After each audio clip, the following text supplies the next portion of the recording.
Ambao foka ubarkadawi mbele minke kanyasi jamana nyemu kama Colonel Assimi Goïta ani jamana Premier Ministre Choguel Kokala Baïga au niche amba jini sisa anga nyuwa lamenta bara inkoche hera ni badenya la ni kelenya ani singi ya minye mali dambe no de mali valerouye nyogom bonya nyogom kanu nyogom bolomene ambo de nyini ambe watim na écosystème. Excellence, Monsieur le Président de la Transition, chef de l'État du Mali. C'est avec votre haute permission que nous avons l'honneur de prendre la parole pour annoncer le programme solennel de la cérémonie de clôture des Assises nationales de la refondation. Merci, Excellence. Excellence, Monsieur le Président de la Transition, chef de l'État du Mali, Monsieur le Premier ministre, chef du gouvernement du Mali, honorable président du Conseil national de transition, honorable Malick Diaw, Monsieur le président du panel des hautes personnalités chargé de conduire les assises nationales de la refondation, Monsieur le ministre de la refondation de l'État, chargé des relations avec les institutions, Monsieur le président de la Commission nationale d'organisation des assises nationales de la refondation, Mesdames et Messieurs les membres du gouvernement de la République du Mali, Mesdames et Messieurs les présidents des institutions de la République du Mali, Excellences, Mesdames et Messieurs les ambassadeurs et représentants des organisations internationales, Mesdames et Messieurs les présidents des partis politiques, regroupements de partis politiques, mouvements et associations à caractère politique, Mesdames et Messieurs les représentants des ordres professionnels et des organisations syndicales du Mali, chers frères des mouvements de l'inclusivité, signataires de l'accord d'Alger présents à cette cérémonie, Mesdames et Messieurs les représentants des organisations de jeunesse et des femmes du Mali, Mesdames et Messieurs les représentants des forces armées de sécurité du Mali, chers frères et sœurs, représentants des différentes organisations de la société civile du Mali, chers frères et sœurs, représentant la diaspora malienne à travers le Haut Conseil des Maliens de l'extérieur et le Conseil supérieur de la diaspora malienne, messieurs les gouverneurs des régions du Mali, Madame le maire de la commune 3, Madame la représentante du maire du district, Monsieur le gouverneur du district de Bamako, chers collègues de la presse nationale et internationale, audiovisuelle, écrite et en ligne, c'est avec un immense honneur que nous prenons la parole en ce moment pour vous annoncer le programme de la cérémonie de clôture des Assises nationales de la refondation. Excellence, Monsieur le Président, le programme qui nous réunit cet après-midi est le suivant. Tout à l'heure, avec votre très haute permission, nous inviterons successivement à ce pupitre d'abord Son Excellence Zeyni Moulaye, président du panel des hautes personnalités, qui viendra saluer certainement cette assistance pour les travaux accomplis au cours de ces assises. Ensuite, Excellence, Monsieur le Président de la Transition, chef de l'État du Mali, nous suivrons la lecture des principales résolutions issues des travaux de ces assises.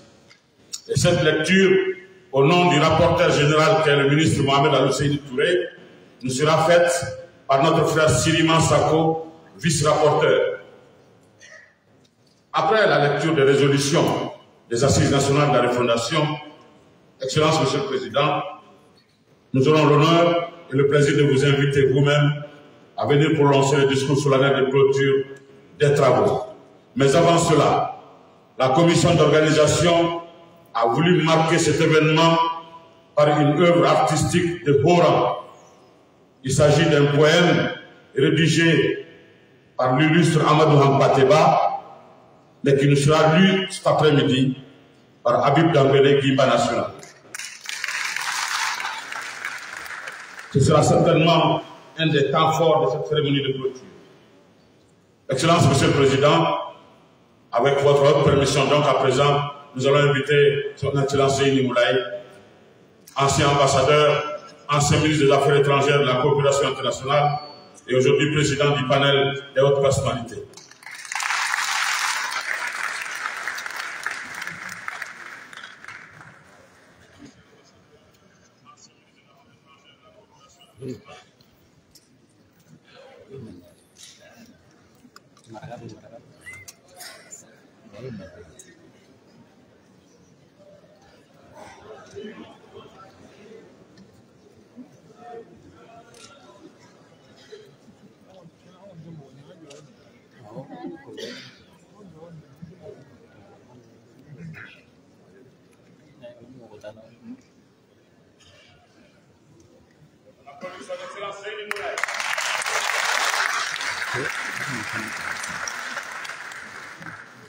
Excellence, Monsieur le Président de la Transition, chef de l'État, Monsieur le Premier ministre, Mesdames et Messieurs les membres du gouvernement, Honorable Président du Conseil national de transition, Messieurs les Présidents des institutions de la République, très estimés anciens chefs d'État et chefs de gouvernement, singulièrement très estimés Président Jean-Claude Traoré. Monsieur le maire central du district de Bamako, Madame le maire de la commune 3 de Bamako, Excellences, Monsieur le doyen du corps diplomatique, Excellences, Mesdames et Messieurs les ambassadeurs et représentants des organisations internationales, Mesdames et Messieurs les gouverneurs des régions du district de Bamako, Mesdames et Messieurs les représentants des partis politiques, de la société civile, des confessions religieuses, des légitimités traditionnelles et coutumières, des ordres professionnels, des syndicats. Mesdames et Messieurs les membres du panel de haute personnalité et de la commission d'organisation des Assises nationales de la refondation, distingués invités en vos rangs, grades et qualités, tout protocole observé. Mesdames et Messieurs, par la grâce d'Allah le Tout-Puissant, le Tout-Miséricordieux, les travaux de la phase nationale des Assises nationales de la refondation s'achèvent aujourd'hui comme ils ont débuté, dans la sérénité, dans la sincérité, dans la transparence. Après 4 jours de débats et d'échanges fructueux, nous avons adopté des résolutions et fait des recommandations qui vous seront présentées tout à l'heure et qui marquent définitivement pour notre pays et notre peuple un nouveau départ. Distingués invités, Mesdames et Messieurs, il faut le dire sincèrement, les Assises nationales de la refondation ont fait couler beaucoup d'encre. Certains étaient dubitatifs, d'autres franchement hostiles. Mais pour une grande partie du peuple malien, elles étaient attendues avec un immense espoir et un optimisme justifié. Finalement, les Assises nationales de la refondation se sont tenues par la grâce de Dieu et une farouche volonté populaire. Du niveau communal au niveau national, en passant par les cercles, les régions, les Maliens établis à l'extérieur, l'engouement était grandiose à la hauteur de l'événement et à notre souhait. La phase nationale qui s'achève aujourd'hui s'est déroulée dans le même climat d'effervescence, avec des moments de passion et toujours le même enthousiasme observé au niveau des 3 premières phases. Ici à Bamako, plus de 1600 participants ont été répartis entre 4 ateliers et ont passé en revue les 13 thématiques retenues dans les termes des références validés par le Conseil des ministres du 20 octobre 2021. Ils ont en outre pris connaissance de la synthèse des rapports fournis par les communes, les cercles, les régions, les districts de Bamako et la diaspora. Ils ont également consulté les propositions faites par les forats précédents, entre autres la conférence d'entente nationale, le dialogue national inclusif, les concertations nationales. Assurément, les assises nationales de la refondation ont connu un franc succès par la richesse et la pertinence des contributions des participants, la ferveur et la grandeur de la mobilisation, la qualité des personnalités invitées au débat. Les travaux dans les ateliers et les débats en plénière ont été l'occasion de faire le diagnostic sans complaisance de la gouvernance globale de la République du Mali, de procéder à une analyse introspective et prospective collective et pour une fois de camper une vision du redressement national. Ils ont aussi dessiné la trajectoire de la refondation et ses étapes intermédiaires pour les 25 prochaines années, l'espace d'une génération.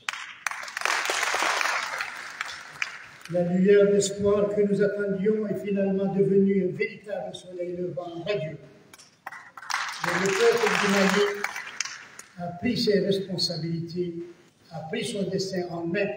Il a commencé à inverser la tendance actuelle qui n'est pas une fatalité, mais une vicissitude de l'histoire. Et parce que tout ce que l'on ose remettre en cause cesse immédiatement d'être une évidence, la crise multidimensionnelle qui nous assaille depuis bientôt une dizaine d'années ne sera dans quelque temps qu'un lointain souvenir s'il te plaît. Cela se fera à l'extérieur par une fine négociation de sortie de crise avec le voisinage immédiat et avec la communauté internationale, et à l'intérieur du pays par la mise en place des comités de suivi et d'évaluation qui sera une véritable vigie de la fondation. Ce comité se chargera de circonscrire les contours d'une planification économique à long terme reposant sur des règles de gestion vertueuses et performantes et déterminera des mécanismes opérationnels financiers crédibles qui viendront conforter la concrétisation de la refondation et maintenir définitivement le cap du Mali nouveau tout au long de ce siècle vers l'émergence et la puissance. Ainsi donc, apparaît à l'évidence la dynamique dans laquelle s'inscrivent les présentes assises nationales de la refondation. Distingués invités, mesdames et messieurs, chers compatriotes,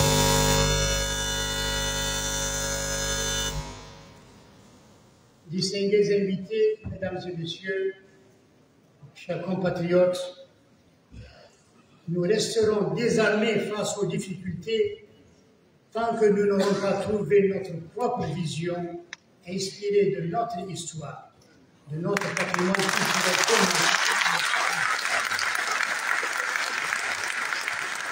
commun, inspirée de notre histoire, de notre patrimoine culturel commun, de notre rayonnante civilisation. La refondation, c'est la source d'où peut jaillir l'espérance concrète d'une renaissance de notre nation, d'une puissance de notre pays. Elle pourrait rendre à l'homme malien sa dignité en l'invitant à se tourner vers son avenir pour imaginer et promouvoir le mode de vie qui correspond à son aspiration. Cela veut dire que, par une fécondité de synergie, nous devons tous ensemble enraciner sur les terres fertiles de la refondation les espérances de notre peuple, les espérances de l'endemain qui change. Cela dit, permettez-moi, mesdames et messieurs, encore une fois, d'exprimer notre profonde gratitude au colonel Assimi Goïta,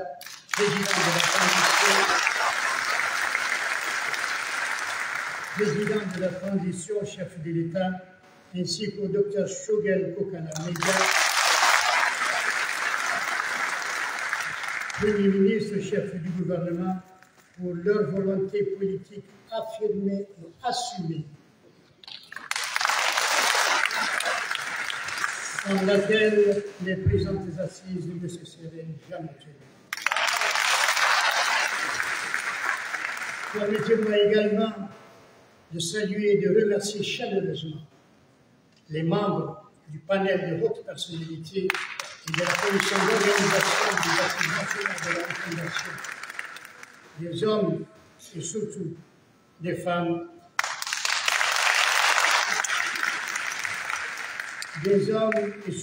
femmes, dont l'abnégation, la détermination et la compétence ont permis d'atteindre en un temps record un résultat qui n'était pas évident.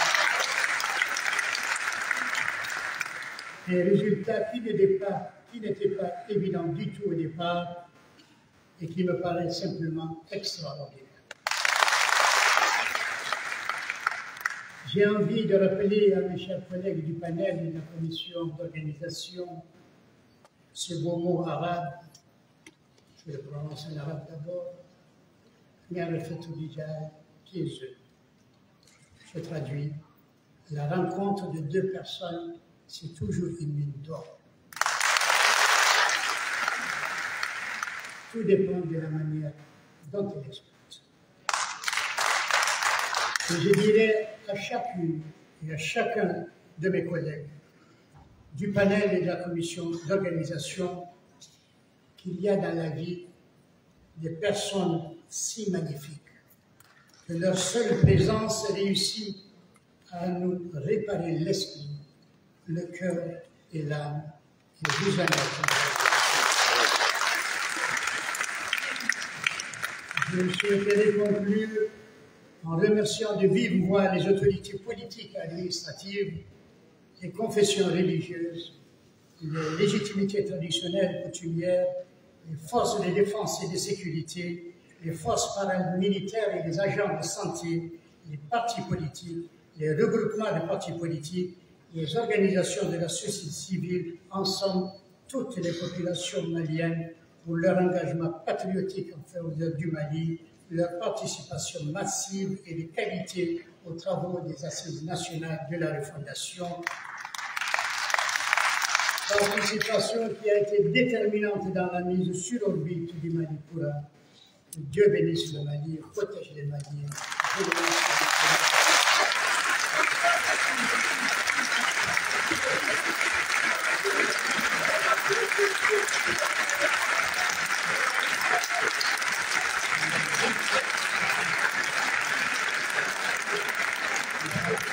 Merci, chers participants, pour ces applaudissements nourris à l'endroit du président du panel des hautes personnalités, le président Zéhine Moulay. Merci pour ces applaudissements bien mérités. Excellence, Monsieur le Président de la transition, chef de l'État du Mali, c'est avec un très grand honneur que nous invitons en ce moment, avec votre haute permission, notre frère Siliman Sako, vice-rapporteur des travaux de ces assises, qui va lire les principales résolutions au nom de Monsieur le ministre Mohamed Alou Seydi Touré, rapporteur général. Siliman Sako.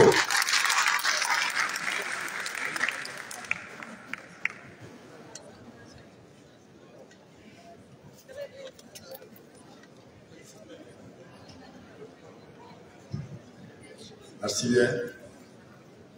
J'ai ainsi l'honneur de présenter ces conclusions avec l'autorisation de M. le ministre Mohamed Alou Seydi Touré et de son adjoint maître Souboy Fatoumata Diko. Conclusion des Assises nationales de la refondation de l'État au niveau national. Bamako, les 27, 28, 29, 30 décembre 2021. Ce présent document présente les conclusions des Assises nationales de la refondation de l'État niveau national tenu à Bamako les 27, 28, 29 et 30 décembre 2021.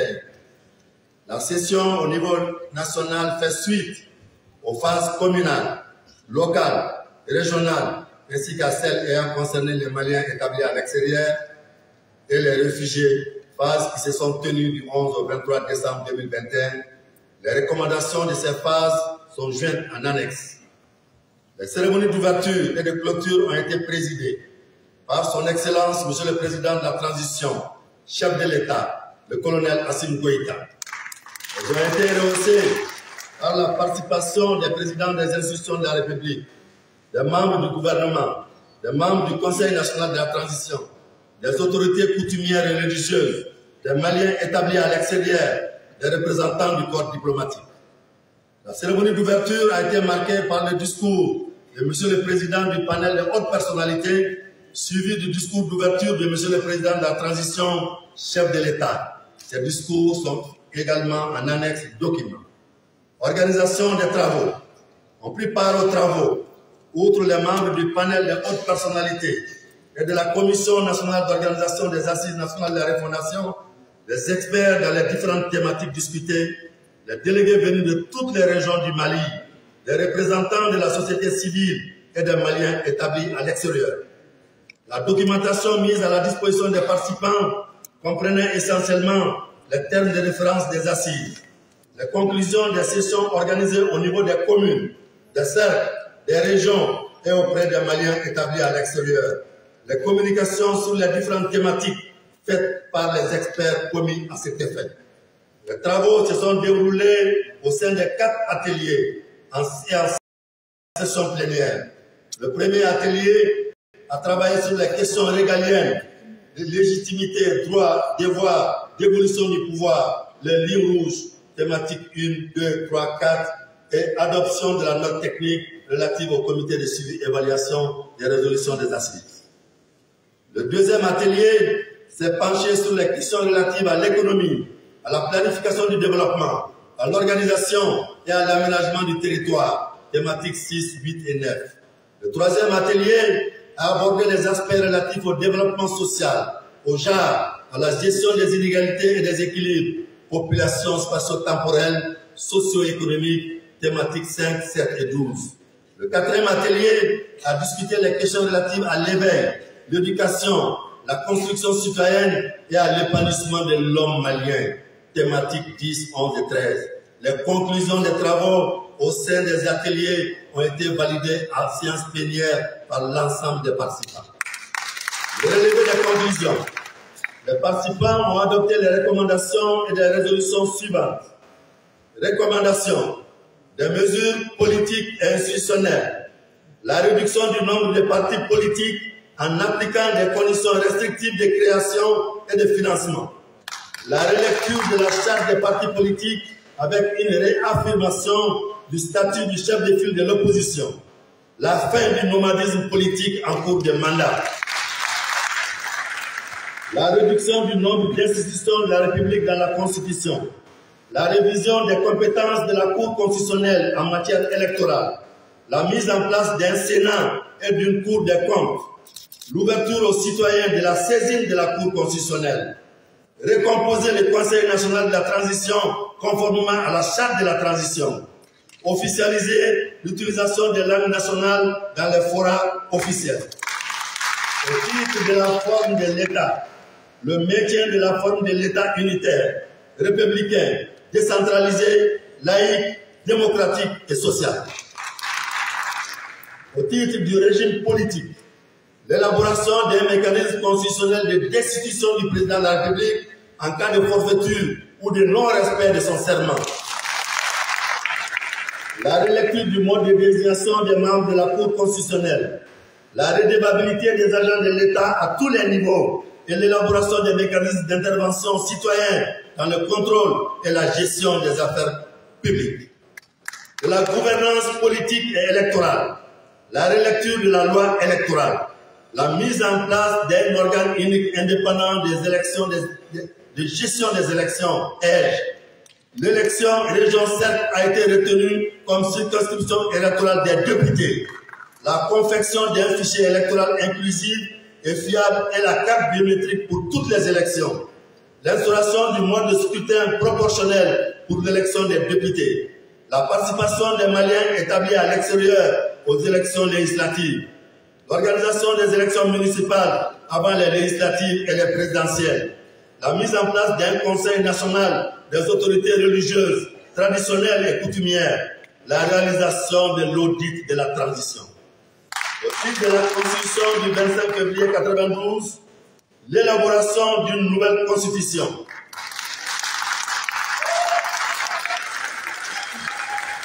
Les questions spécifiques liées à la gouvernance, la lutte contre la corruption et l'impunité sous toutes leurs formes et de rendre imprescriptibles les infractions en matière de corruption et de délinquance financière. Au titre de la durée de la transition, les participants se sont prononcés sur la prorogation de la transition afin de pouvoir réaliser les réformes institutionnelles, structurelles et par conséquent permettre des élections crédibles, équitables et transparentes. Les délais avancés varient de 6 mois à 5 ans.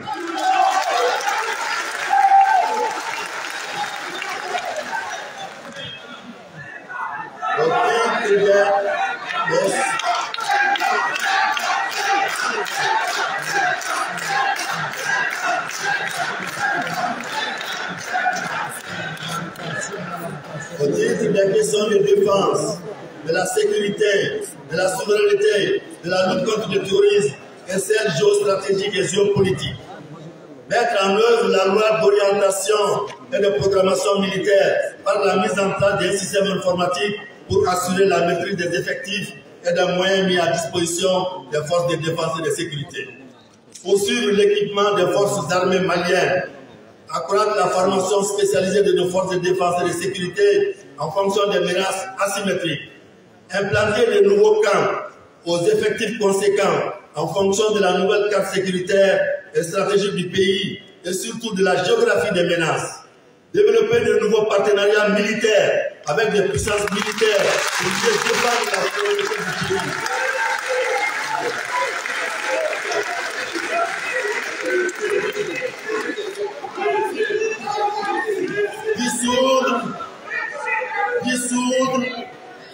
Dissoudre toutes les milices et les réintégrer dans l'armée malienne. Recruter dans tous les villages situés dans les zones d'insécurité. Instaurer les services militaires obligatoires à partir de 20 ans. Éviter d'affecter les éléments intégrés dans leur localité d'origine. Déployer les officiers supérieurs sur le terrain et non dans la ministère. Construire des logements sociaux pour les militaires, revaloriser les prix et avantages des militaires, soutenir les femmes dans les camps par la mise en place d'activités géographiques de revenus, créer un fonds spécial pour la mise en place pour la prise en charge des femmes et des enfants militaires tombés sur le front.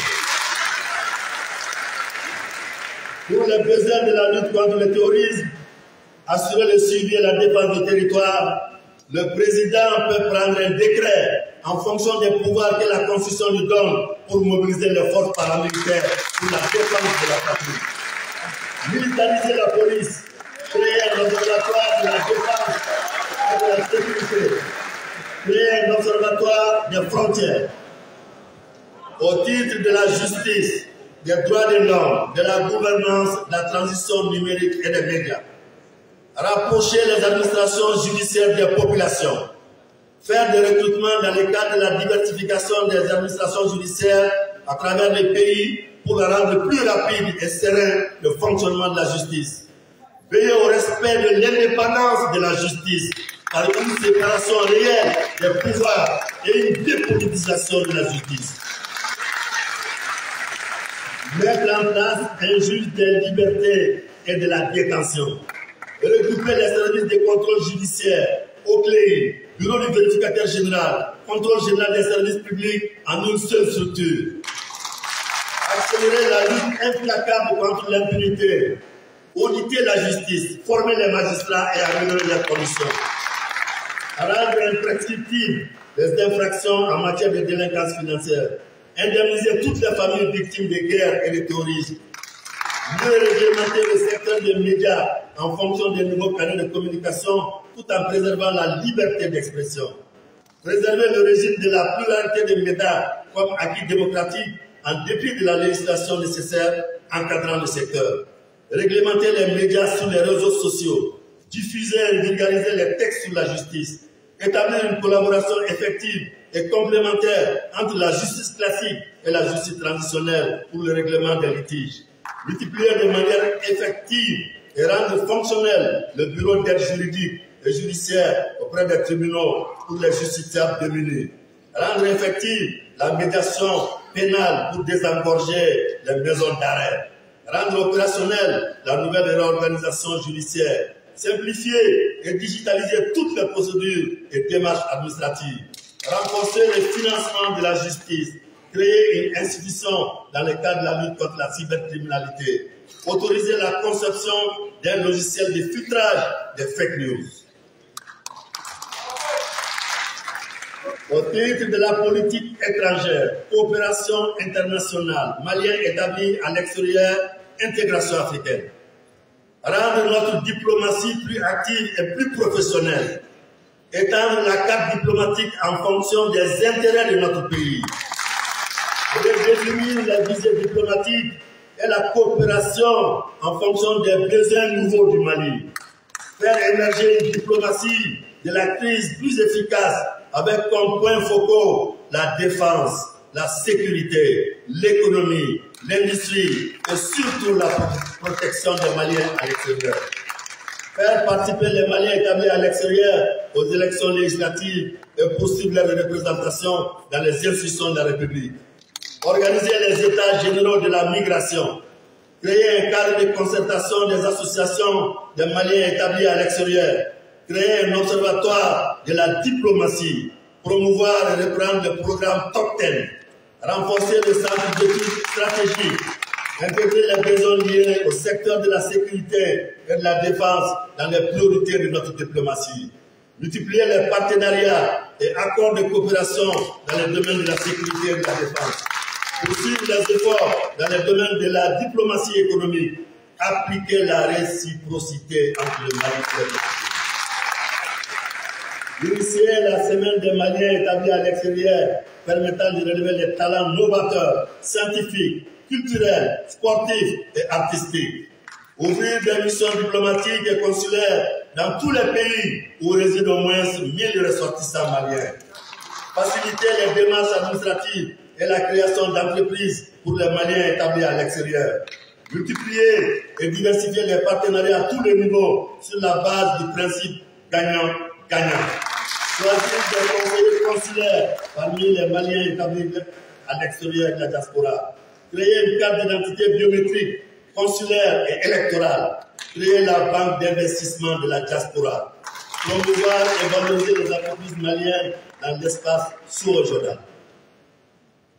Questions relatives à l'économie, à la planification du développement, à l'organisation et à l'aménagement du territoire.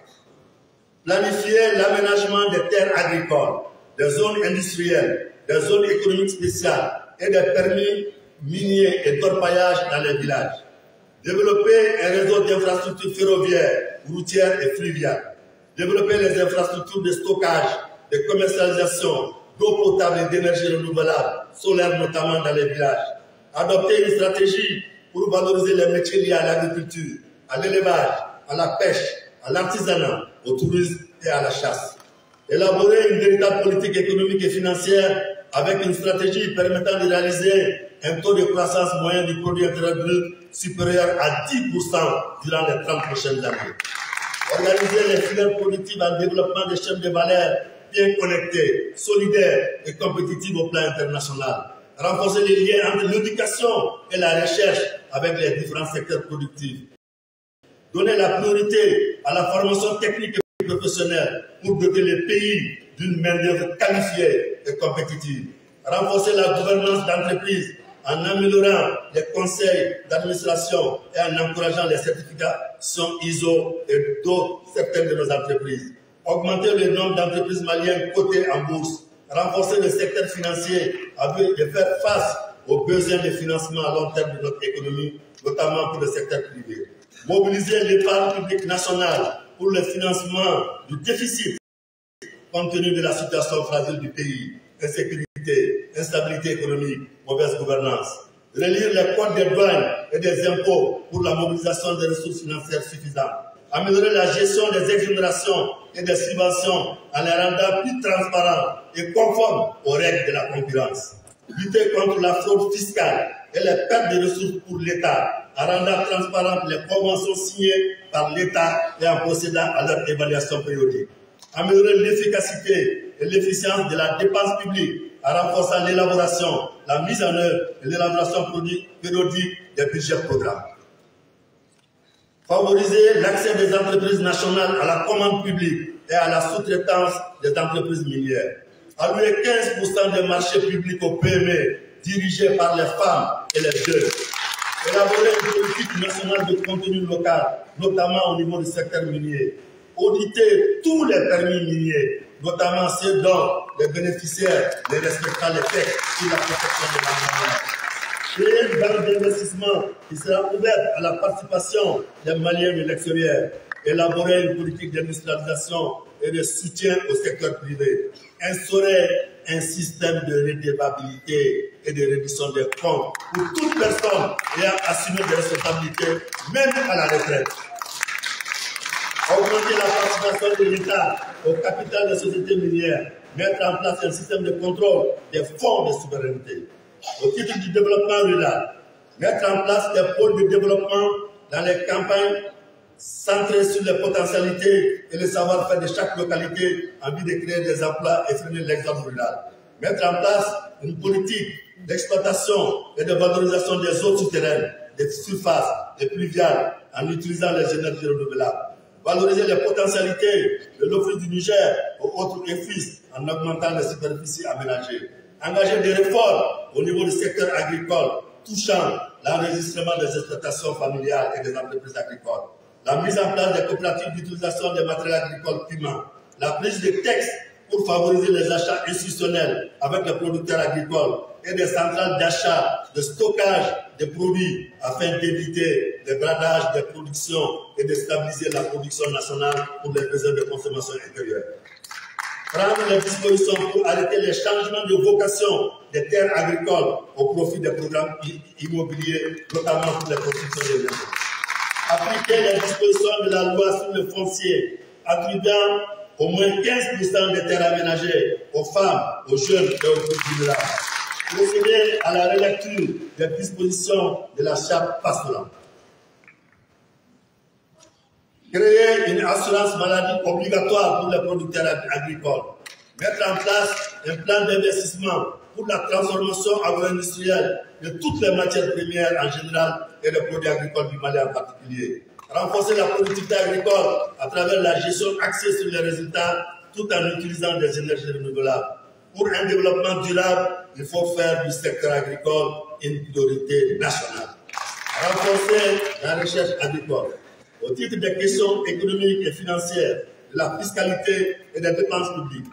Adopter une stratégie pour stimuler l'économie formelle pour attirer les investisseurs privés. Réaliser une raffinerie nationale pour contrôler la production d'or et maintenir la valeur ajoutée dans notre pays. Faire des choix stratégiques. La lecture du code minier pour augmenter les revenus miniers du Mali à travers la création d'une société nationale qui fera l'option de choisir les 15% de la production d'or en lieu et place des dividendes sur les 20% que détient l'État dans les capitales des structures minières. Mettre en place sur nos ressources en hydrogène et lithium qui sont les futurs énergétiques du Mali. Augmenter l'impact des ressources minières sur l'économie communautaire et nationale à travers la construction d'infrastructures de base telles que les routes, les écoles, les centres de santé et l'électrification. Adopter un système fiscal adéquat, créer une société étatique d'exploitation minière, informatiser, digitaliser l'administration des recettes fiscales et non fiscales, promouvoir les e-gouvernance au niveau de l'État et le e-commerce, y compris l'exportation, mettre en place une politique de consommation des produits locaux. Au titre de l'administration du territoire, de la réorganisation territoriale, de la détermination des circonscriptions électorales et de la décentralisation, les recommandations sont les suivantes. La lecture des textes de la décentralisation, faire la lecture des textes sur les élections, la charte des partis, le fichier électoral et le code électoral. Renforcer la politique des contrats plans État-région et les partenariats publics-privés pour promouvoir le développement local et régional. augmenter la contribution de l'État dans le financement des collectivités territoriales, opérationnaliser le transfert de compétences, des ressources financières et des ressources humaines de l'État aux collectivités territoriales, rendre opérationnelles les nouvelles circonscriptions et les collectivités territoriales, réorganiser les territoires sur la base des critères de population, des potentialités économiques, socioculturelles et géographiques, procéder à la dépolitisation de l'administration publique à travers les nominations des gouverneurs, des préfets, des sous-préfets, des directeurs nationaux, des directeurs généraux et des présidents des établissements publics à caractère administratif. Prendre en compte les réfugiés, les minorités et les Maliens établis à l'extérieur dans la détermination des circonscriptions électorales. Procéder au maillage du territoire par la présence de la sécurité, de l'administration et des services sociaux de base. Améliorer le statut des élus des collectivités et supprimer les bénévolats pour éviter la mauvaise gestion et les détournements. Relancer les activités des chemins de fer pour le développement intérieur et extérieur et la promotion des emplois et l'économie locale. Au titre de l'accès aux services sociaux de base, revoir le système éducatif du Mali pour faire l'adéquation entre ce système et le marché de l'emploi à travers l'organisation des États généraux ou une conférence nationale sur l'éducation. Faciliter l'accès des personnes vivant avec un handicap aux services sociaux de base, faire le maillage des aides de santé sur toute l'étendue du territoire, favoriser la digitalisation de la délivrance des actes d'état civil, ouvrir un guichet sur le foncier dans les représentations des Maliens établis à l'extérieur, simplifier la procédure d'obtention de la délivrance de la carte NINA en nationalisant sa confection. Au titre des questions foncières, appliquer les textes sur l'octroi des 15% des terres aménagées aux femmes, jeunes et groupes vulnérables. Assurer la vulgarisation à grande échelle des textes sur la nouvelle loi domaniale et foncière et la loi sur le foncier agricole, surtout le volet guichet unique portant sur les facilités et les formalités d'acquisition du titre foncier. Rendre effective l'implication des légitimités traditionnelles et coutumières dans les commissions foncières agricoles. Voter une loi sur le droit de surface à accorder aux villages afin de sauvegarder leur terre agricole par rapport au permis minier. Au titre de la paix, de la réconciliation et de la cohésion sociale, identifier et apporter des réponses adéquates aux priorités pour la stabilisation et le retour de la paix dans le très court terme. Entreprendre une évaluation stratégique des questions de paix et des causes structurelles des conflits au Mali. Élaborer une approche vision cohérente et globale de paix et de développement durable. Intégrer les questions de paix dans le système et les outils de planification nationale. Intégrer la problématique de la paix dans les politiques publiques et les programmes nationaux. Renforcer les capacités pour une prise en compte de cette intégration. Mettre en place un cadre inclusif de concertation et de coordination intersectorielle pour la réconciliation, la paix et la cohésion sociale au Mali. Développer les perspectives à moyen terme, à moyen et long terme pour mieux intégrer graduellement la paix dans le processus de développement national. Accélérer l'effectivité de la démobilisation, du désarmement et la réinsertion des combattants des mouvements signataires en mettant l'accent sur la démobilisation du combattant et non la récupération des armes. Relire l'accord d'Alger, publier son additif et accélérer sa mise en œuvre. Mettre l'accent sur l'éducation civique et morale, le service national des jeunes et les activités de citoyenneté. Mettre en place un haut conseil de légitimité traditionnelle. Mettre en place la haute autorité de la cohésion et de la réconciliation. Instaurer la semaine de la paix et du dialogue au Mali. Élaborer des modules de formation sur nos valeurs sociétales dans les écoles. Organiser des colonies de vacances pour favoriser le brassage entre les jeunes des différentes régions du pays. Reconstruire les fondations de la réconciliation nationale en créant des dividendes de la paix. Respecter les droits humains et lutter contre l'esclavage. Renforcer la coopération entre les populations, l'administration et leurs forces armées et de sécurité. Lutter contre la corruption et l'impunité. Promouvoir la justice transitionnelle comme instrument de gestion des conflits. Au titre du dialogue social, des réformes sociales, de la fonction publique, de la formation en emploi des jeunes et de l'entrepreneuriat. Réorganiser la société civile pour plus d'autonomie et de rendement. Parvenir à un syndicalisme constructif et apaisé. consolider la justice sociale à la fonction publique, améliorer les conditions de vie des travailleurs, améliorer la performance des services publics, poser la problématique des quotas dans les recrutements, dépolitiser les nominations dans l'administration, renforcer les mécanismes de dialogue social entre la population rurale et l'administration publique, mettre en place des programmes d'incitation du secteur privé pour l'emploi des jeunes, prendre des mesures visant la promotion de l'entrepreneuriat, en particulier celui des femmes, des jeunes et des personnes vivant avec un handicap, encourager l'entrepreneuriat et consolider le secteur privé. Au titre des organisations de la société civile, dépolitiser la société civile, élaborer un code de bonne conduite de la société civile, créer un haut conseil national des relations de la société civile, évaluer périodiquement les associations et les organisations de la société civile.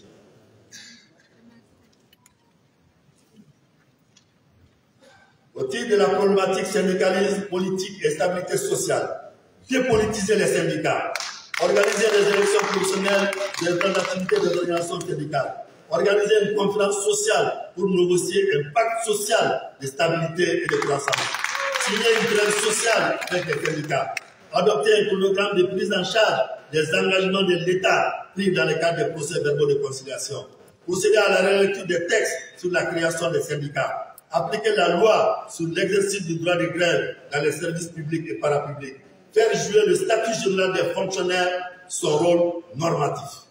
Au titre de l'efficacité des services, regrouper en un seul ministère les départements en charge de la fonction publique, du travail et de la sécurité sociale. Maintenir le service national des jeunes pour les nouveaux admis au concours de la fonction publique. Instaurer un contrat de performance dans les services publics du niveau 7 jusqu'au niveau national. Planifier la relève des cadres partant à la retraite afin de mettre fin à la prorogation de l'âge à la retraite. Moraliser le concours d'accès à la fonction publique. Développer une synergie d'action entre les différentes structures du ministère de formation et emploi, FAFPA, APEC et ANPE. Développer et mettre en cohérence les systèmes d'ingénierie de la formation entre les ministères en charge de la formation professionnelle, de l'enseignement technique, de l'éducation nationale et de l'enseignement supérieur. Procéder à l'enrôlement biométrique de tous les fonctionnaires de l'État et des collectivités, ainsi que les forces armées de sécurité, afin de prévenir la fraude. Tenir les états généraux de l'administration publique, mettre en place un mécanisme de veille citoyen pour les services publics et parapublics. Récompenser le mérite et sanctionner les infractions. Afficher les coûts des prestations dans tous les services publics. Faire une réforme profonde de la fonction publique, de sorte que les fonctionnaires qui ne donnent pas de rendement puissent être licenciés au besoin. Revoir les avantages accordés aux hauts cadres quand ils ne sont plus en fonction. Institutionnaliser la redevabilité aux responsables dans la gestion des affaires publiques. Répartir équitablement les ressources humaines sur l'ensemble du territoire. Dématérialiser les procédures dans les services publics. Instaurer des boîtes à suggestions au sein de tous les services de l'État. Créer une structure de suivi et évaluation de la performance des activités du gouvernement en termes de marchés publics, de projets et programmes. Créer un système de dénonciation en ligne. Au titre de la prise en charge des indigents, des enfants de la rue, des talibés. Créer des centres de formation et de réinsertion des enfants de la rue et talibés. Intégrer dans le programme de formation des écoles coraniques la formation professionnelle et technique. Sensibiliser les maîtres coraniques sur les risques et dangers qu'encourent les enfants dans la rue. Installer des centres d'écoute, d'orientation et d'accueil pour la prise en charge des enfants de la rue. Interdire la mendicité des enfants. Au titre de la rationalisation des établissements publics administratifs, plafonner les rémunérations des cadres et des dirigeants des établissements publics personnalisés, informatiser les prestations dans tous les hôpitaux pour lutter contre la corruption, les mesures pour garantir la stabilité des cadres dans les fonctions de l'État, dépolitiser les nominations dans les services publics, faire des nominations sur la base de la performance et des compétences, encourager l'excellence du niveau de la fonction publique. L'emploi des jeunes, intégrer dans le programme de formation scolaire et universitaire des modules incitant à l'entrepreneuriat et à l'auto-emploi. Encourager la création des emplois verts, rétablir la taxe emploi jeune et la taxe à la formation professionnelle. Organiser régulièrement les concours d'entrée à la fonction publique. Mettre en place une bonne politique de promotion de l'emploi en milieu rural. Réinstaurer le service civique. de l'entrepreneuriat. Mettre en place un dispositif efficace de financement de l'entrepreneuriat. Intégrer dans le programme de formation scolaire universitaire des modules sur l'entrepreneuriat et l'auto-emploi. Formation des jeunes entrepreneurs et promotion de l'octroi des marchés basés sur les compétences et non sur les relations. Élaborer une politique fiscale adaptée aux PME. Créer un département ministériel dédié exclusivement à l'entrepreneuriat. Soutenir la mise en œuvre des approches de gestion innovantes des exploitations familiales rurales et des entreprises agricoles. Amener les collectivités territoriales à jouer leurs responsabilités dans la promotion de l'entrepreneuriat rural en y investissant au moins 15% du budget régional et en facilitant l'accès sécurisé aux fonciers. Définir et mettre en œuvre une stratégie nationale sur l'entrepreneuriat rural. Créer un guichet unique pour l'assistance à la promotion de l'entrepreneuriat, à l'emploi et à la formation professionnelle. Créer une banque nationale d'investissement afin de faciliter l'accès au financement des entreprises agricoles et périagricoles. Renforcer l'entrepreneuriat des jeunes et femmes dans la transformation des produits de la filière bétail-viande et des produits oléagineux. Mettre à la disposition des producteurs et des structures d'encadrement les exigences d'assurance qualité et de veille commerciale. Favoriser la création d'emplois verts, décents et durables en milieu rural. Renforcer les capacités des jeunes et des femmes en milieu rural, en alphabétisation et dans les domaines de la digitalisation. Assurer la couverture totale du pays en réseau de communication, notamment Internet, à travers la fibre optique. Renforcer les réseaux d'électrification rurale. Investir dans la formation des jeunes en data science et intelligence artificielle. Renforcer la synergie entre les différents départements dans la promotion de l'entrepreneuriat. Promouvoir la protection sociale dans le secteur agricole au profit des jeunes et des femmes en milieu rural. De l'équité et inclusion sociale. La prise en compte dans son préambule de la Convention 159 du BIT relative à la réadaptation professionnelle et à l'emploi des personnes handicapées. Appliquer l'article 18 du statut général des fonctionnaires concernant le recrutement des personnes vivant avec un handicap à titre exceptionnel. Mise en œuvre de la loi 2018-27 du 12 juin et de son décret d'application relatif aux droits des personnes vivant avec un handicap. La participation des personnes vivant avec un handicap au Conseil économique, social et culturel. Promouvoir la langue des signes pour une participation des personnes sourdes à la vie de la nation. Traduire tous les documents importants de la nation en braille. Création d'un Conseil national pour les personnes vivant avec un handicap. Respecter, appliquer la loi 2015-052 du 18 décembre 2015 portant sur la promotion du genre. Rendre physiquement accessible tous les services sociaux, tous les services aux personnes en situation de handicap. Mettre en place une agence nationale de l'emploi des personnes handicapées. Les politiques d'autonomisation économique et du travail doivent explicitement inclure des stratégies, des mesures et des budgets pour faciliter l'accès au travail et à l'emploi des personnes vivant avec un handicap. De l'adéquation, formation, emploi. Développer le secondaire technique et professionnel et la formation professionnelle de l'enseignement supérieur. Adapter le cursus de formation à l'emploi. Créer davantage des centres de formation professionnelle en tenant compte des avantages concurrentiels territoriaux. Mettre en place un mécanisme de suivi systématique des diplômés. Faire participer les employeurs dans les conseils pédagogiques des centres de formation et conseils d'administration des universités pour mieux ajuster les formations aux besoins du milieu du travail. Réhabiliter le groupement et la Comatex. Au titre de la santé et des affaires sociales, des questions humanitaires des réfugiés et déplacés internes. Respecter les dispositions de la loi hospitalière en matière d'exercice d'activités privées intra-hospitalières. Accélérer la mise en œuvre de la couverture médicale universelle. Améliorer la performance des structures sanitaires. Financement, l'accord technique et ressources humaines. Améliorer l'encadrement du secteur de la santé. Permettre une gestion nationale des réfugiés et des déplacés maliens. Valoriser la médecine traditionnelle. Relire la politique sectorielle de la santé et la loi y afférente. Veiller à l'application stricte de la loi hospitalière. Création d'espace pour l'exercice privé de la médecine dans les hôpitaux pour éviter l'exercice dans les secteurs privés pour les bénéficiaires des hôpitaux. Mise en œuvre du financement basé sur les résultats dans les hôpitaux permettant d'allouer des primes de performance au personnel hospitalier. Fidéliser et motiver les ressources humaines dans les zones reculées. Élaborer le code de santé publique et le statut du personnel de la santé. créer le Conseil supérieur de la santé, appliquer les textes qui régissent la création des cabinets de santé, légiférer sur le statut des directeurs techniques des centres de santé communautaires, appliquer strictement les textes réglementaires pour lutter efficacement contre l'exercice illégal de la médecine, légiférer sur le statut des agents paramédicaux. Relire la politique nationale de santé au Mali, finaliser et mettre en œuvre la politique nationale de transfusion sanguine adoptée en 2008, finaliser les documents de politique de recherche sur les systèmes de santé, réaliser les infrastructures conformément à la carte sanitaire, améliorer le plateau technique des structures sanitaires, opérationnaliser et sécuriser les régimes d'assurance maladie universelle, prenant en compte les gratuités pour les indigents, les maladies sociales, les soins aux enfants de moins de 5 ans et aux femmes enceintes, y compris les césariennes.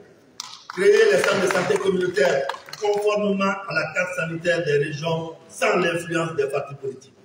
Améliorer le plateau technique afin de réduire les évacuations sanitaires. Renforcer la qualité des soins dans les établissements de santé tout en prenant en compte l'accueil, l'hygiène des locaux, la sécurité des soins, la surveillance des infections non communales, la maintenance des équipements, revoir le système de gestion des déchets biomédicaux et radioactifs au niveau des structures de santé, élaborer des organigrammes des structures adaptées au contexte actuel, créer un hôpital pédiatrique au niveau national et dans les régions, créer des hôpitaux de haut niveau, instaurer des normes pour la construction des CESCOM, revoir le système de référence évacuation, réduire les coûts par la prescription en DCI dans le secteur public ainsi que les structures privées conventionnées, développer le secourisme au Mali pour améliorer les conditions des victimes avant l'arrivée des secours sur les lieux, prendre une loi criminalisant la vente illicite et la contrefaçon des médicaments ainsi que les autres produits de santé, ratifier la convention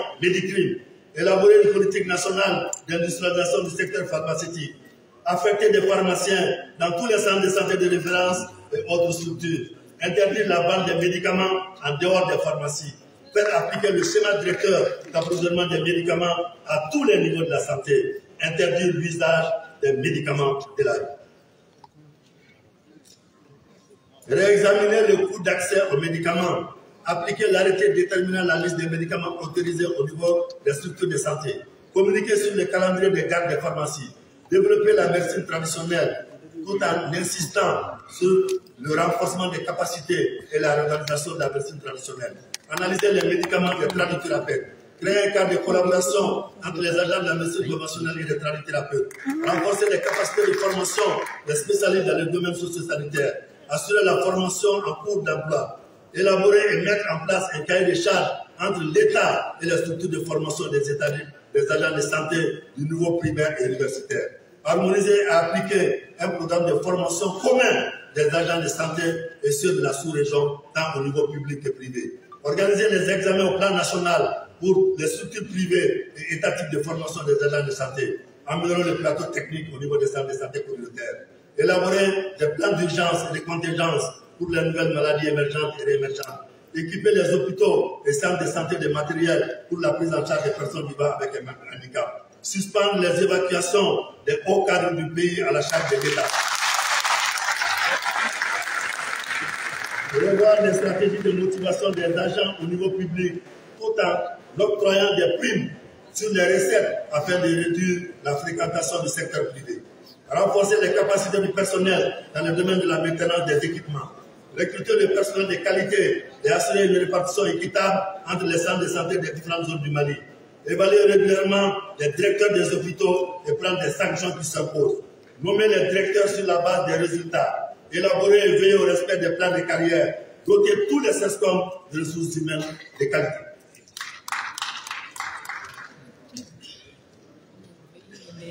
Créer d'autres écoles supérieures de santé, créer des unités de soins spécialisées et particulièrement bucco-dentaires dans tous les CESCOM pour minimiser les références, moraliser l'emploi des médecins entre les hôpitaux et les privés, favoriser la création des centres de prothèses dentaires privées, revoir la méthodologie d'affectation des ressources aux collectivités, augmenter le budget alloué à la santé, mettre les mécanismes de gestion des déchets biomédicaux à tous les niveaux, garder les services d'hygiène à la santé et renforcer la collaboration entre santé et environnement, renforcer la télémédecine, Élaborer une politique nationale de la recherche scientifique et en général celle du domaine de la santé en particulier. Mettre en place un fonds national pour financer la recherche scientifique. Faire l'audit de la CANAM avant de basculer dans le régime national de la maladie. Renforcer les capacités des mutuelles de santé à travers la mise en œuvre de l'assurance maladie universelle. Élaborer et mettre en œuvre un plan socio-sanitaire pour les personnes âgées. Prendre en charge l'encadrement des élèves coraniques par les collectivités. Repenser le système social afin de prendre en charge les opérations à coût élevé dans le cadre des opérations du CARE. Créer les conditions de retour des déplacés et des réfugiés. Rétablir la sécurité dans les zones de réinstallation. Créer un cadre de réinsertion des réfugiés déplacés internes dans leur milieu d'origine. Réhabiliter et viabiliser les sites de réinstallation des réfugiés et des déplacés. Mettre en place les moyens permettant aux réfugiés de reprendre ou d'entreprendre des activités productives. Accélérer l'adoption de la loi sur les réparations et son décret d'application. Déconcentrer les centres de gériatrie. Créer un système de prise en charge des personnes victimes de catastrophes, interventions d'urgence, religions et relèvements. Prendre toutes les mesures urgentes pour sécuriser la population en général, les réfugiés et les déplacés en particulier.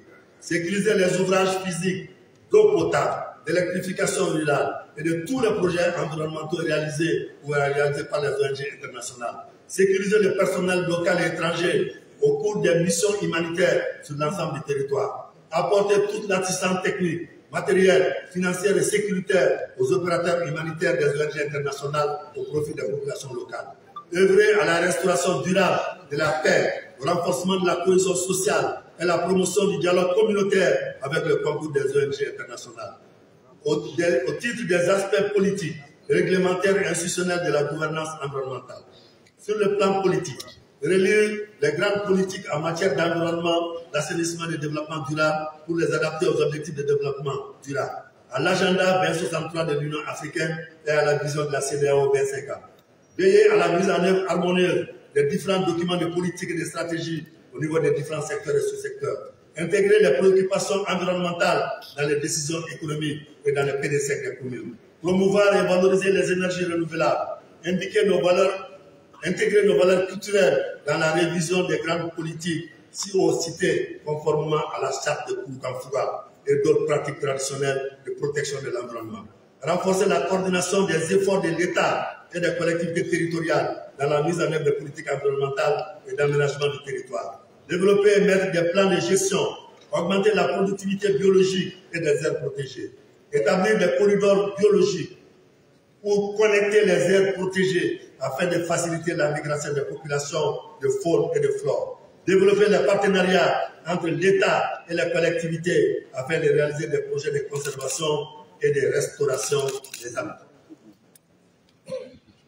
Accroître l'utilisation d'instruments économiques pour inciter les propriétaires fonciers à adopter des pratiques agricoles et sylvicoles durables favorisant la biodiversité. Développer les programmes de rétribution pour les services économiques rendus par les écosystèmes, en particulier en pratique forestière. Mettre en place des programmes forestiers pour rajeunir la forêt, pour fournir de la biomasse, pour la production d'énergie et pour augmenter sa capacité à séquestrer le gaz carbonique. Promouvoir la coopération internationale, sous-régionale et bilatérale concernant l'environnement et le renforcement de la diplomatie environnementale. Sur le plan réglementaire et juridique, permettre une exploitation écologiquement rationnelle des ressources de l'environnement, intégrant les principes de prévention, de précaution et du pollueur-payeur. Études d'impact environnemental, études d'impact environnemental et social, études d'inventaire stratégique, audit environnemental, prendre en compte les préoccupations de gestion intégrée et participative du développement durable, gouvernance, synergie dans la gestion du climat, de la biodiversité, de la sécheresse, des désertification, des pollutions et des nuisances.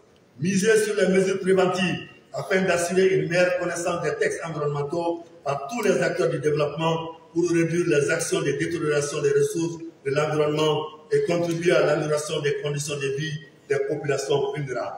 Répondre à l'objectif de gestion réglementée des ressources naturelles comme outil d'aide à la décision pour des politiques sectorielles de développement durable, mode de consommation et de production durable, achat public durable, responsabilité sociétale des organisations et normes ISO 26000, portant ligne directrice relative à la responsabilité sociétale.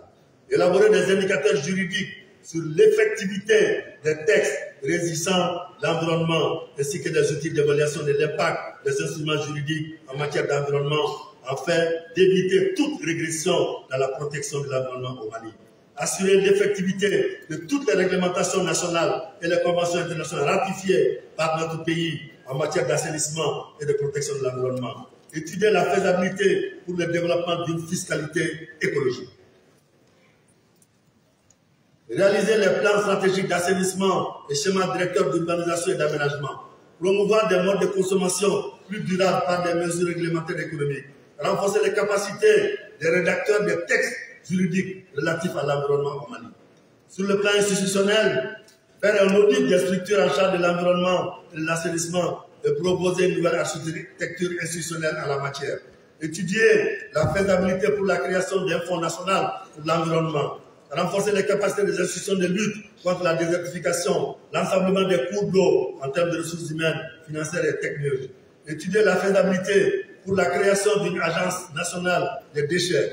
Mettre en place un dispositif de sauvegarde de l'environnement dans un contexte d'insécurité. Renforcer les structures chargées du suivi, contrôle et évaluation des politiques de l'environnement et du développement. Ériger les directions nationales, la direction nationale des eaux et forêts en direction générale des eaux et forêts. Renforcer les capacités de la direction nationale de l'assainissement, du contrôle des pollutions et des nuisances en termes de ressources humaines, financières et technologiques. Développer une synergie d'action à travers l'instauration des cadres de concertation fonctionnels entre les ministères chargés de l'environnement et les ministères chargés sectoriels en charge des mines, de la santé, de l'énergie, de l'eau, des infrastructures, des transports et du développement rural. Redynamiser les services d'hygiène et le transfert à l'environnement. Délocaliser toutes les unités industrielles situées à proximité des habitations. Renforcer les capacités de l'agence du bassin du fleuve Niger en termes de ressources humaines, financières et technologiques.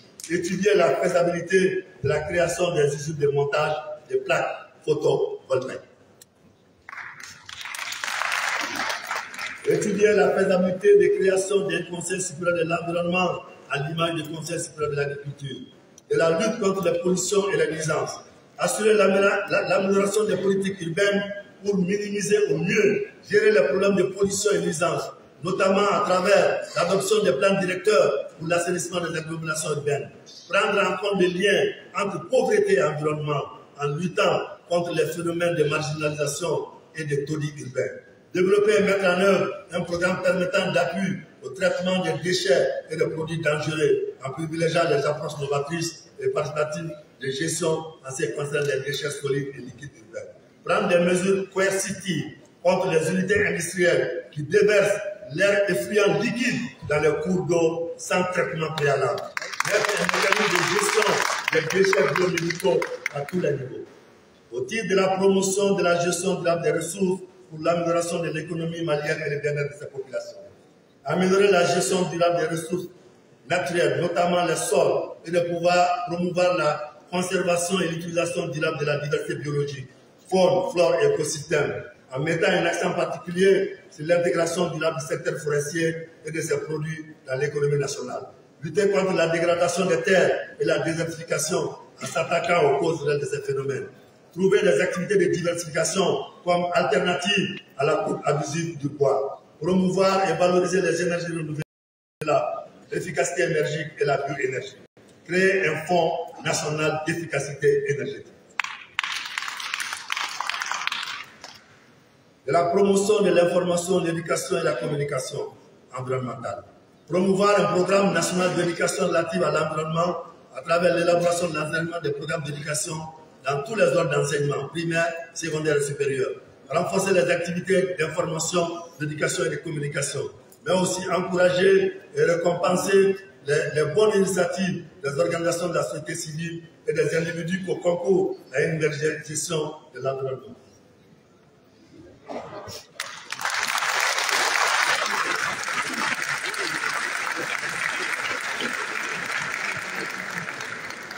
Merci bien, c'est une question de pratique.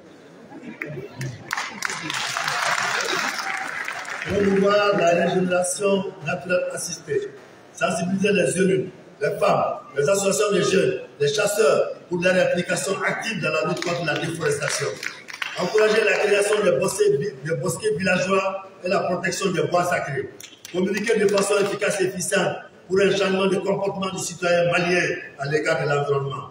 Encourager l'installation des journées de travaux communautaires en vue d'entretenir les liens et avec en tête de file les autorités politiques et administratives.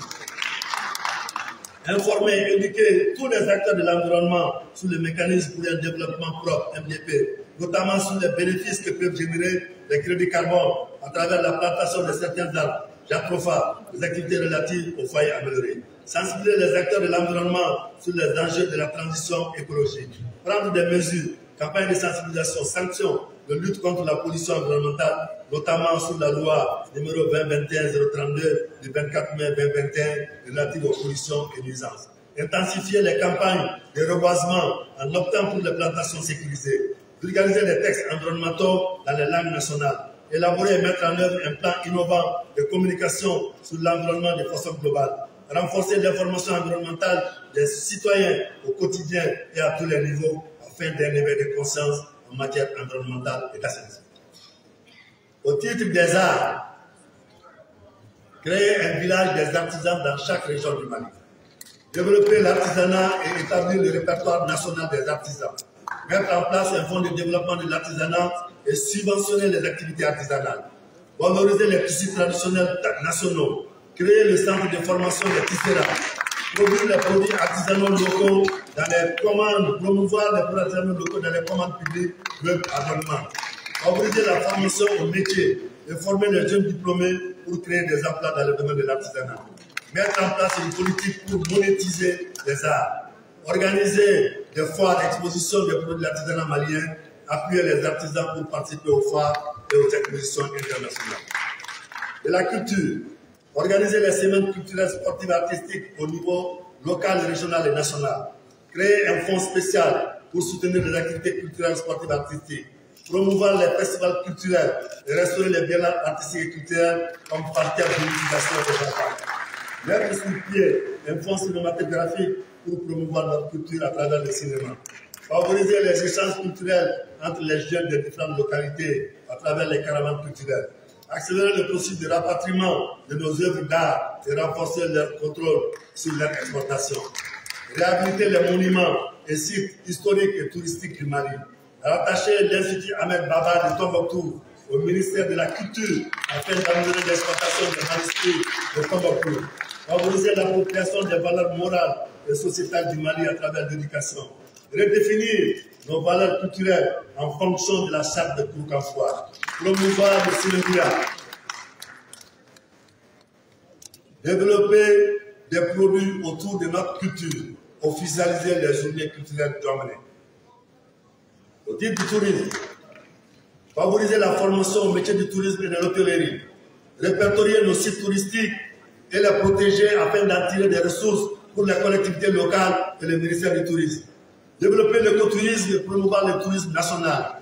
Renforcer les écoles hôtelières. Sécuriser les touristes. Conserver et sauvegarder les patrimoines touristiques et culturels. Adopter les tarifs préférentiels dans les hôtels pour les Maliens. Encourager les écoles à organiser des sorties touristiques. Instituer une journée nationale du tourisme. Au titre du sport, valoriser les entraîneurs locaux. Augmenter les infrastructures sportives pour développer la pratique sportive. Développer le sport interscolaire. Redynamiser l'athlétisme. Réhabiliter les espaces sportifs. Encourager les clubs professionnels à recruter des lycéens. Créer des lycées de sport et études. Répertorier les sports traditionnels. Créer des conditions pour la rémunération des sportifs et la formation des entraîneurs. Au titre de l'éducation civique et de la construction citoyenne. Créer des centres de rééducation civique pour les mineurs. Mettre l'accent sur l'éducation civique et morale à l'école. Instaurer les services civiques et les centres d'animation rurale dans les sectes. Faire la promotion de l'interpénétration culturelle à travers le jumelage entre les villages.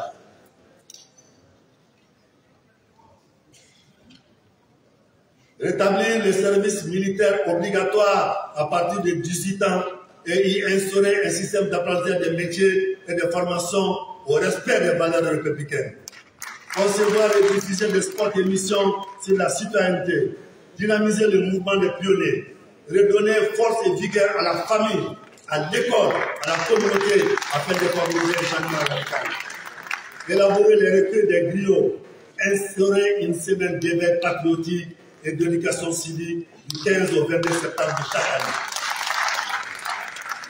Cultiver l'esprit de volontariat et de solidarité mutuelle des jeunes formés pour faire des travaux d'utilité publique. Prendre en charge les conclusions du comité d'experts chargé de l'élaboration du programme national d'éducation au Valais. L'étude de l'éducation et des questions scolaires.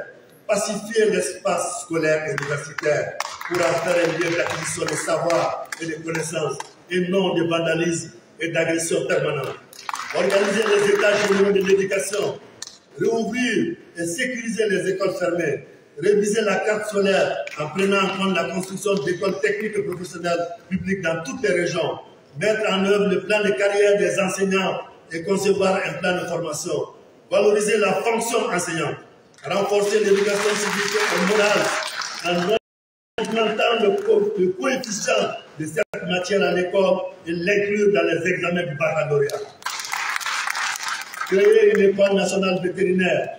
Faire adopter la loi portant officialisant les langues nationales conformément à l'esprit du document de politique linguistique et modifier conséquemment l'article 25 de la Constitution. Éditer et publier le document de politique linguistique du Mali adopté par le Conseil des ministres du 3 décembre 2014. Renforcer l'utilisation des langues nationales dans tous les autres enseignements. Remettre à plat l'ensemble des curricula du préscolaire au niveau universitaire à la lumière des systèmes traditionnels élaborés à l'exemple de Dokaïdara. Recruter les diplômés en langue arabe dans la fonction publique. Moraliser les conditions de création, d'ouverture et de fonctionnement des écoles privées. Veiller à la primauté de l'école publique. Développer les écoles d'enseignement spécial dans toutes les régions, sourds-muets, malvoyants, etc.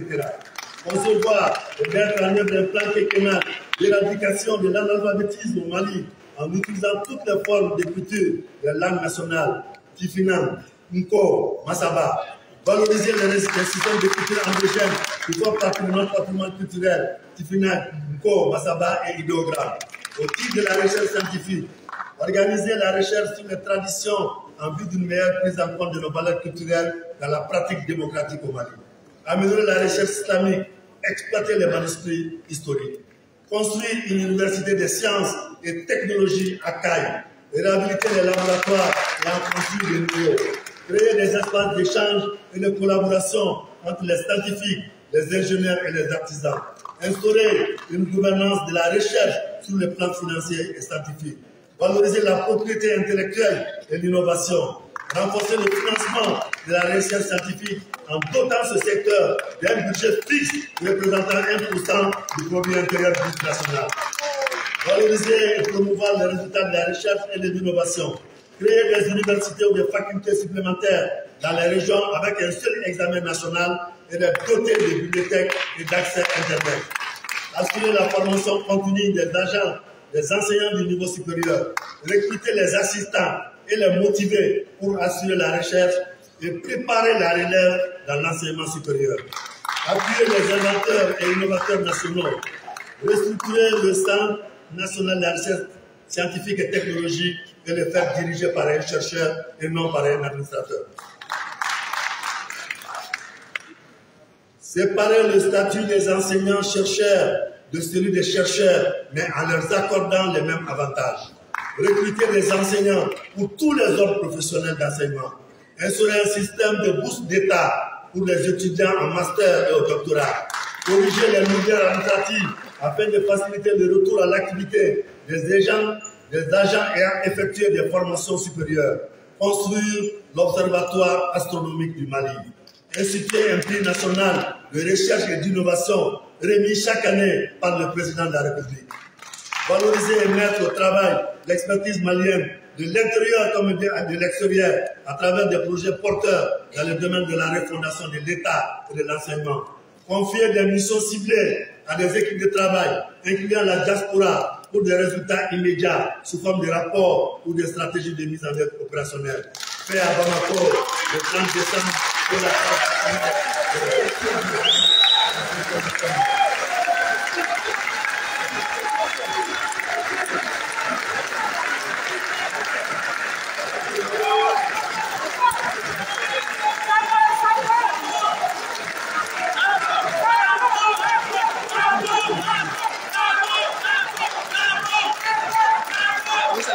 Bienvenue, M. Silima Sako, vice-rapporteur des travaux. Merci beaucoup, mesdames et messieurs. Aussi, Excellence, Monsieur le Président de la Transition, chef de l'État du Mali, s'il vous plaît, s'il vous plaît, s'il vous plaît, mon frère.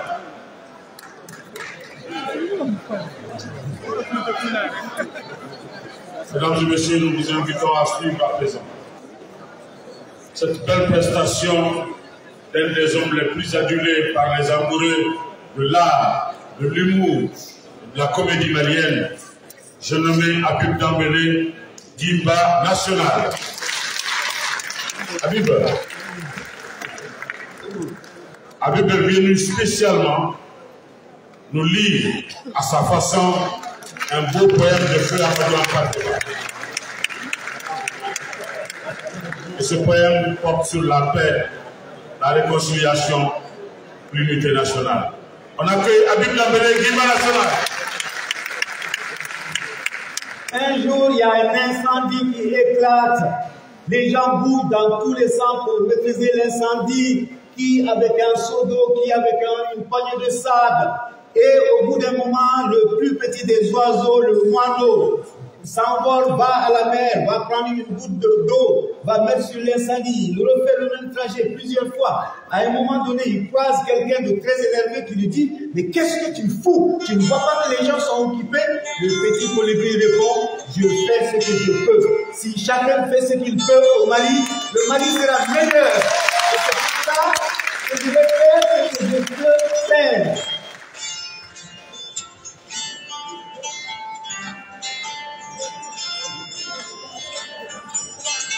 Au moment où les hommes et les animaux parlaient la même langue, un chef de famille aisé vivait dans une contrée fertile avec sa vieille mère, son coq, son bouc, son cheval et son bœuf. Un jour, on vient lui annoncer le décès d'un de ses camarades vivant dans un village situé environ à 2 jours de marche. Le chef de famille fut obligé de se rendre à ses funérailles pour lui rendre ses derniers hommages. Mais avant de partir, il dit à son chien, « Ma mère est vieille et malade. Mets-toi devant sa porte. Pour rien au monde, tu ne dois quitter ton poste. Si tu as besoin d'aide, appelle les autres animaux et il part. » Quelques jours se passent sans incident, mais un matin de bonne heure, au moment où le soleil commençait à dorer les toits des cases, le chien perçoit un bruit provenant de la case dans laquelle elle est couchée la vieille dame. Le chien entend ce bruit, alors celle-ci reposait encore sous une moustiquaire, une lampe à huile brûlait tout doucement à ses côtés. Le chien entend donc ce bruit qui n'est autre que 2 petits lézards qui, suspendus au plafond de la case, sont en train de se disputer le cadavre d'une mouche morte. Le chien entend donc ce bruit, il voudrait intervenir, mais il ne peut pas. Le maître lui a intimé l'ordre de ne pas bouger de son poste.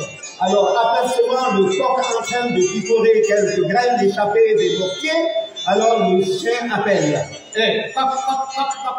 2 petits lézards sont en train de se battre accrochés au plafond de la case de notre maîtresse. Veux-tu aller les séparer? Et s'ils refusent de s'écouter, obligés à se séparer puisqu'il n'y a pas de petite querelle comme il n'y a pas de petit incendie. Et le coq qui fait, comment ça? Moi, le roi de la basse-cour, chargé d'énoncer le lever du jour, c'est à moi que tu oses demander d'aller m'occuper d'une querelle de lézards. Apercevant le bouc passer comme un patriarche, barbu comme un patriarche, le chien l'appelle. Bouc, bouc, bouc, bouc. 2 petits lézards sont en train de se quereller accrochés au plafond de la table de notre maîtresse. Je dis allez les séparer. Comme tu le sais, il n'y a pas de petite querelle, comme il n'y a pas de petit incendie. Et le bouc du fait, on était complètement malade, quoi. Moi, le maître incontesté de toute une maison de chair, c'est à moi que tu me demandais d'aller m'occuper d'une vulgaire querelle de lézard. Alors, pendant ce temps, les deux petits lézards continuent à se battre, à se mordiller, à se tortiller et à se donner des coups de patte violents. Alors, apercevant le bœuf en train de ruminer dans un coin de la cour, le chien l'appelle. Bœuf, bœuf, bœuf, bœuf. Deux petits lézards sont en train de se battre accrochés au plafond de la cage de notre maîtresse. Je dis allez les séparer. Comme tu le sais, il n'y a pas de petite querelle, comme il n'y a pas de petit incendie. Et le bœuf qui fait mettre tu complètement gonflé, toi. C'est à moi que tu m'as demandé, moi, le plus fort des animaux de cette cour, d'aller m'occuper d'un mot de plus et je t'évente avec mes cornes effilées. Le chien rebat ses oreilles. Apercevant le cheval passer, le chien, pendant ce temps, les deux petits lézards continuent à se battre, à se mordiller, à se tortiller. Apercevant donc le cheval passer, le chien fit une dernière tentative. Cheval, cheval, cheval, cheval. Deux petits lézards sont en train de se battre accrochés au plafond de la cage de notre maîtresse. Je puis aller les séparer. Comme tu le sais, il n'y a pas de petite querelle, comme il n'y a pas de petit incendie. Et le cheval qui fait même, c'est pas possible. Mais tu as vraiment une bien mauvaise opinion de moi. C'est à moi que tu as demandé, moi le plus noble de tous les animaux de cette cour, un noble sans consacré uniquement à la course, d'aller m'occuper d'une vulgaire querelle de lézard.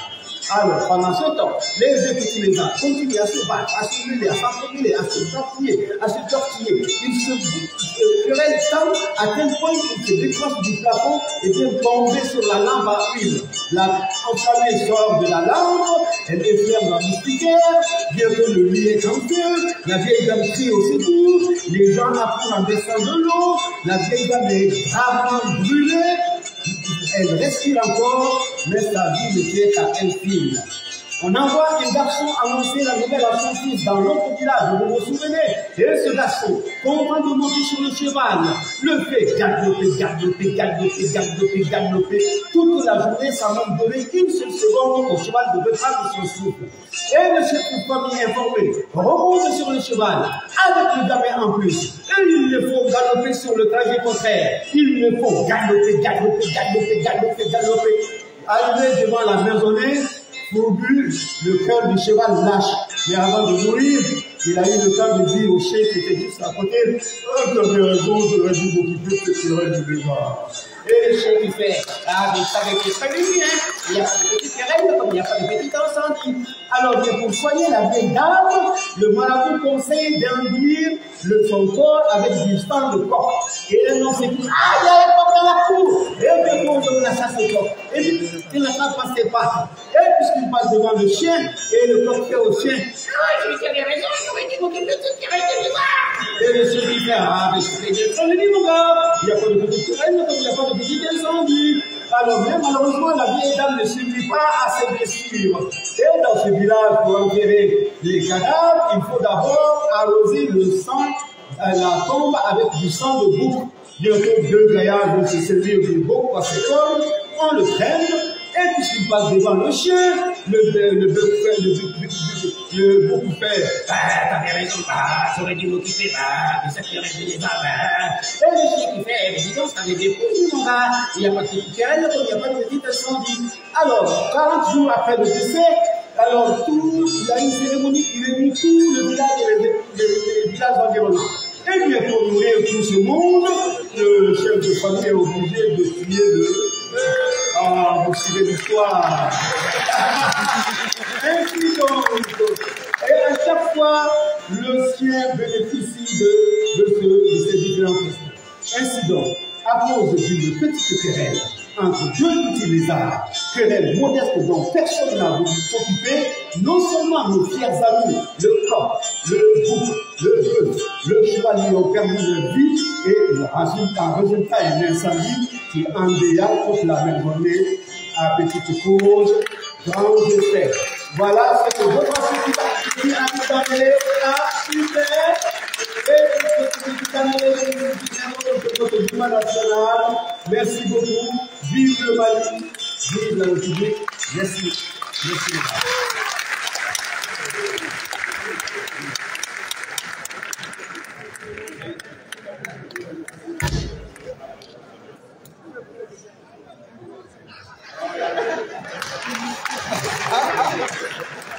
Merci beaucoup, Habib Dambélé, Guimba National, sous vos applaudissements. Merci pour cette belle interprétation de l'œuvre d'Amadou Ampateba. Merci beaucoup. Ni jora kofitinina a kofitinin bɛ taa wolo ko min na ala de b'a dɔn o tuma ala ka nin kɛ hakili ɲuman ye k'a di an bɛɛ lajɛlen ma.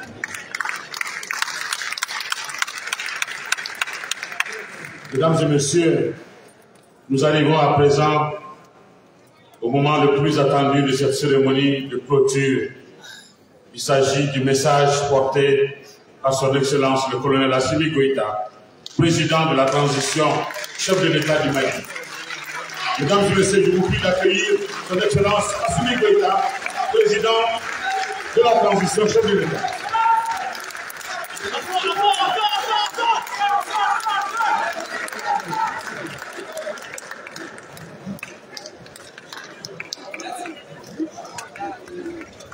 Oui, non, non,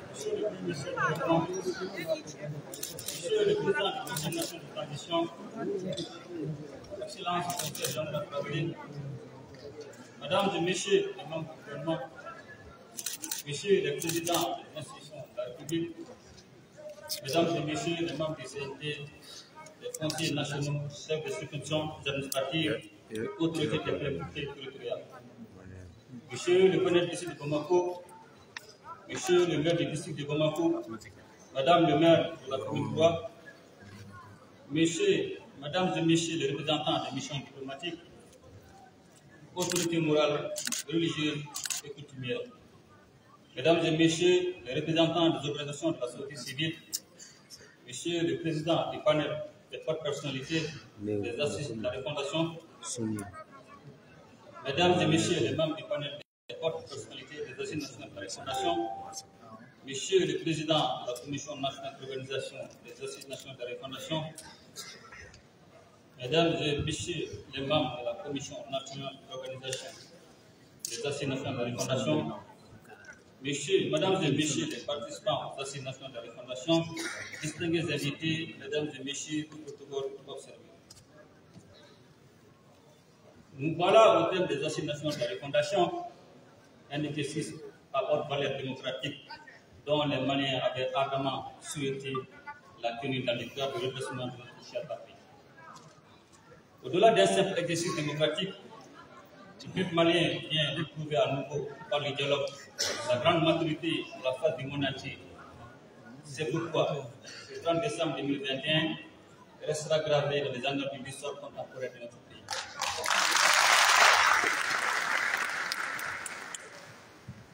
Présenté par certains comme impossible dès les premières heures, d'autres ont reçu à cause de quatre engagement citoyen à faire des assises nationales de refondation un forum d'espoir et de renaissance pour le Mali. D'où le constat d'un engouement généralisé, aussi bien au niveau des communes, des sectes et des régions, sans compter la mobilisation massive des Maliens du l'extérieur. Mesdames et messieurs, distingués invités, la phase nationale qui vous a réunis du 27 décembre à ce jour était tout aussi déterminante que celles qui ont précédé, car constituant le niveau de validation de résolutions faites au sein des communes, des sectes, des régions et par les Maliens établis à l'extérieur. Unir les assises et les conduire à si bon port est un défi majeur à relever dans un contexte politique marqué par des dissensions.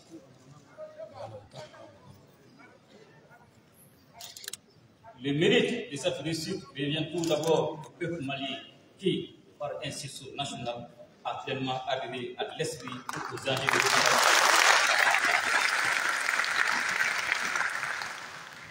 Ces assises qui s'achèvent après 3 semaines d'échanges fructueux et d'intenses discussions auront permis aux Maliens, dans leur diversité, de se pencher sur l'avenir du Mali sans complaisance ni compromission. Chers participants aux assises nationales de la refondation, En vous soumettant à cet exercice de dialogue direct et sincère, vous avez donné la preuve de votre attachement à la survie et à l'épanouissement du Mali.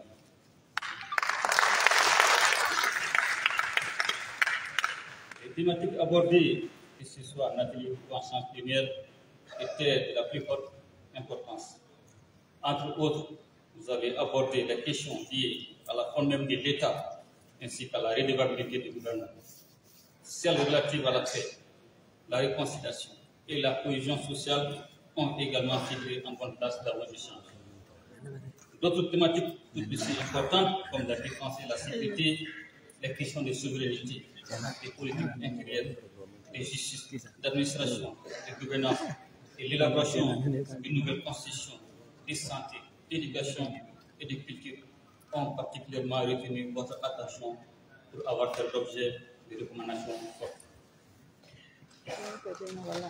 Mesdames et messieurs les distingués invités, les préoccupations soulevées ainsi que les résolutions prises à l'occasion des Assises nationales de refondation traduisent en suffisance le désir de changement des Maliens qui ne serait sous aucun prétexte être détourné.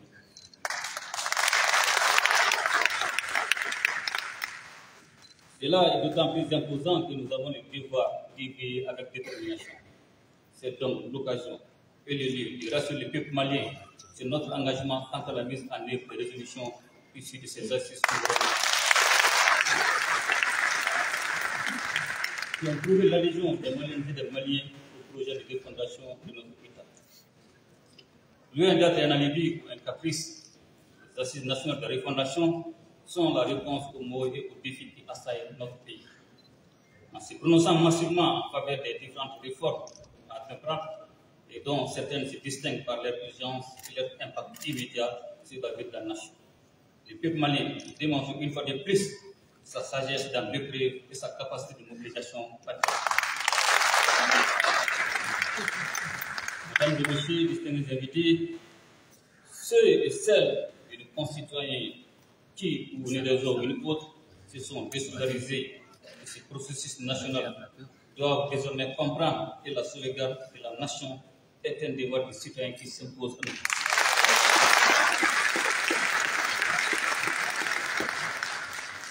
Maintenant que le diagnostic est posé par notre réflexion collective, les pistes de solutions identifiées, nous avons cependant l'obligation historique de nous donner la main, sans appartenance ethnique, religieuse, politique, afin de mettre en œuvre les changements politiques dans le peuple, pour la mission et pour la sauvegarde des générations futures. En cela, le résultat des assises contribueront à amorcer les réformes structurelles qui vont repositionner notre pays en vue de son redressement, de sa stabilité durable, de sa transformation économique et sociale.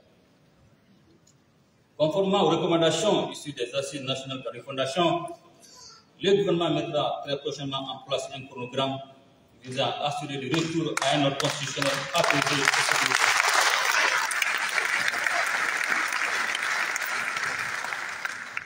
Par la même occasion, je voudrais saluer et remercier la communauté internationale en général et la CEDEAO en particulier pour son accompagnement spécifique. C'est pourquoi je souhaite que les pays frères de la CEDEAO accompagnent davantage le Mali dans la réalisation d'actions soutenant l'organisation prochaine de l'État. J'en appelle également à leur solidarité agissante en vue de permettre au peuple malien d'atteindre cet objectif de changement et de développement harmonieux. Je ne saurais terminer sans saluer la disponibilité et l'expertise des membres du panel de fortes personnalités et de la commission d'organisation des assises nationales.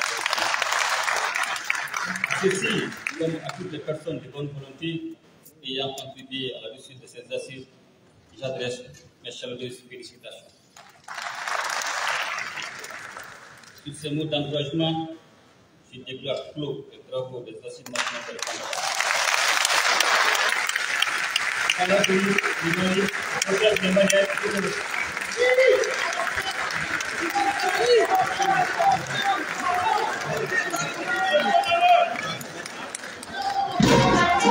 On applaudit le président Assimi Goïta. Veuillez vous asseoir, mesdames et messieurs.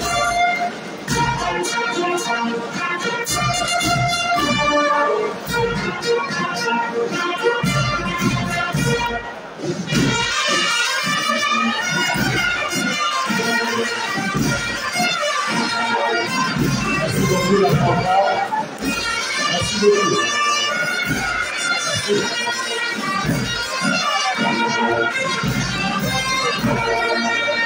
Merci beaucoup.